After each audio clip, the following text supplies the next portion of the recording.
নিজের স্বাদ আর সাধ্যের মধ্যে আপনার চারপাশটা যখন সুন্দর করে সাজিয়ে নিতে পারবেন, সেটাই আপনার কাছে স্বর্গ। আসসালামু আলাইকুম, রেজনা লাইভ ব্লগে আপনাদের সবাইকে স্বাগত। দূরে এবং কাছে যে যেখান থেকে আমার ভিডিওটি দেখছেন, আশা করি সবাই ভালো আছেন। আলহামদুলিল্লাহ, আমরাও ভালো আছি। অলরেডি যারা আমার ভিডিওটি ক্লিক করেছেন, অবশ্যই একটা লাইক দিয়ে কন্টিনিউ করবেন আর স্কিপ না করে পুরোটা দেখবেন। এটা আপনাদের কাছে আমার বিশেষ অনুরোধ। আজকে আপনাদের সঙ্গে একটা একবারে অন্যরকম ব্লগ শেয়ার করব। না কোনো রান্নাবান্না, না কোনো কাজ। আমার ছোট্ট পরিপাটি সংসারটাকে কীভাবে সবুজের ছায়ায় সাজিয়ে গুছিয়ে রেখেছে তা আপনাদের সাথে শেয়ার করব। আশা করি অবশ্যই ভালো লাগবে। আমি মনে করি সংসার সাজানোর জন্য অনেক বেশি ফার্নিচারের প্রাচুর্যতা দরকার নেই। দরকার হচ্ছে মনের সৌন্দর্য আর নিজস্ব চিন্তাভাবনা দিয়ে কিন্তু আপনার পাশে যা আছে তা দিয়ে কিন্তু খুব সুন্দর করে সাজিয়ে নিতে পারবেন। তো প্রথমেই শুরু করেছি কিন্তু আমার ব্যালকনি থেকে। মাশাআল্লাহ, ব্যালকনিতে এলেই না আমার মনটা একদম আনন্দে ভরে যায়। ফুল, সবুজ বাতাস আর হালকা ঝিরিঝিরি রোদের ছোঁয়ায় সব কিছুতে কিন্তু এত বেশি ভালো লাগে, মনটা যে একদম আনন্দে আত্মহারা হয়ে ওঠে। তো আপনাদেরকে কিন্তু আজকে ব্যালকনি থেকে নিয়ে যাব আমার আরেকটি বিশেষ ভালো লাগার জায়গায়। যে জায়গাটাতে আমরা মেয়েরা অনেকটা সময়, সারাটা দিনের বেশিরভাগ সময় যেখানে কাটিয়ে দেই, আমার ছোট্ট কিচেনে। কিচেনটাকে আমি আমার মতো করে মানে যতটুকু আছে ততটুকু দিয়েই কিন্তু সাজিয়ে গুছিয়ে রাখতে সবসময় পছন্দ করি। অনেক কিছু আমার অবশ্যই নেই, কিন্তু আমার মনের ভিতরে যে ভালোবাসা, ইচ্ছে এবং শৌখিনতা তাতেই কিন্তু সাজিয়ে গুছিয়ে রেখেছি। আসলে যেহেতু আমরা মেয়েরা রান্নাঘরে অনেকটা সময় কাটিয়ে দেই, তো সেখানে যদি একটুখানি করে সবুজের ছোঁয়া থাকে না, তাহলে কিন্তু চোখে একটা প্রশান্তি আসে আর মনে কিন্তু একটা ভালো লাগা কাজ করে। কাজ করতেও কিন্তু অনেক বেশি আনন্দ লাগে।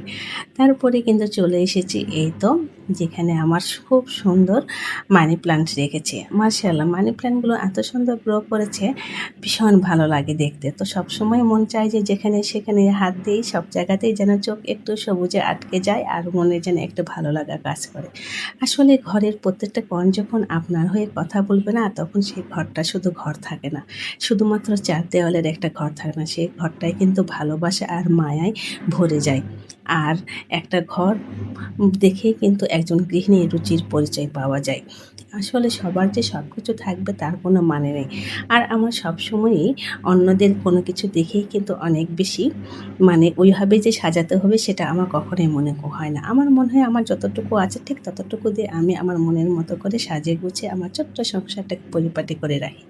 যেখানে আমার শান্তি, যেখানে আমার না বলা হাজারো কথা বুঝবার মতো আমার সারাদিনের সময় কেটে যায়। আসলে একখানা ঘর বা একটুখানি ব্যালকনি থাকলে না কি যেটা ভালো লাগে, আর না বলা কতগুলো কথা যে বলা যায় তাদের সাথে, অনেকটা সময় কাটানো যায়। ভালো লাগা, খারাপ লাগা প্রত্যেকটা মুহূর্ত কিন্তু কাটিয়ে নিই। এই তো আপনাদের সাথে কিন্তু আমার দুটো বেডরুমই শেয়ার করে নিলাম। আসলে নিজের স্বাদ আর সাধ্যের মধ্যে যতটুকু পেরেছি ঠিক ততটুকু দিয়েই কিন্তু সবসময় এইভাবেই পরিপাটি করে রাখার চেষ্টা করি। একান্ত আমার নিজের মতো করে, নিজের ভালো লাগা থেকে। শুধুমাত্র আপনাদের সাথে একটু শেয়ার করতে ভালো লাগে, তো ভাবলাম আপনাদের সাথে একটুখানি করে শেয়ার করি। যেহেতু অনেক কিছু নেই আর অনেক কিছু না থাকাতে আমার কোনো কষ্টও নেই। আমার সবচাইতে বড় কথা, আমার ঘরের প্রত্যেকটা কণা আমার হয়ে কথা বলে, আমার ভালো লাগা, ভালোবাসার ছোঁয়ায় ভরে থাকে। এর চাইতে বড় আর কি হতে পারে বলেন তো? তারপরে কিন্তু চলে এসেছি এই তো আমার ছাদে।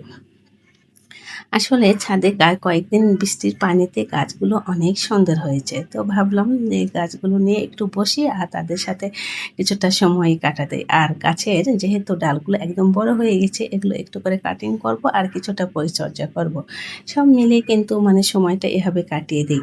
আসলে সবুজ দেখলে আমার কি যে ভালো লাগে, আর আপনাদের সাথে কি বলবো, সব ভিডিওতেই কিন্তু বলি আমার ছাদ বাগানের ফুল, ব্যালকনির ফুল আপনাদের সাথে একটু করে শেয়ার করি। আসলে শেয়ার করতে কিন্তু আমার ভীষণ ভালো লাগে। যেটা আমার ভালো লাগে, যেটা আমি ভালোবাসি, সেটা অন্যদের সাথে শেয়ার করতে আমার ভীষণ ভালো লাগে। আর আমার প্রিয় আপুরাও আমার ছাদ বাগান, ব্যালকনির ফুলগুলো মাশাআল্লাহ ভীষণ পছন্দ করে। তো আমার ছোট্ট ভিডিওটি অবশ্যই স্কিপ না করে পুরোটা দেখবেন আর লাইক দিবেন। আর যদি ভালো লেগে থাকে, আমার ছোট্ট পরিবারের পাশে থেকে যেতে পারেন। এটা আপনাদের কাছে আমার বিশেষ অনুরোধ। আসলে আপনাদের ভালো লাগার ভালোবাসা থেকেই কিন্তু একটু করে পথ চলি। মনে করি প্রত্যেকটা নারীর ঘর হয়ে উঠুক তার একান্ত আপন ভালো লাগা ভালোবাসার জায়গা।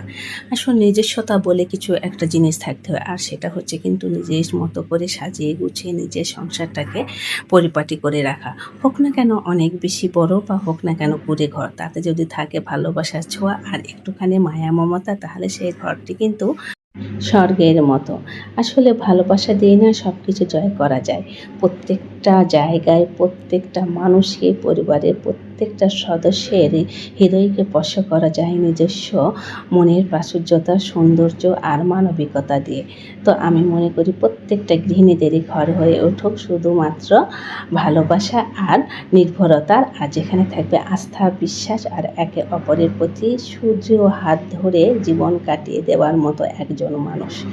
আসলে সুন্দর করে ঘর সাজানোর পাশাপাশি একটা সুন্দর মনের মানুষ থাকে, তাহলে কিন্তু কোনো অভাব, অসচ্ছলতা বা কোনো কিছুই কিন্তু থাকে না। সেই ঘরটি একদম পরিপূর্ণ হয়ে ওঠে।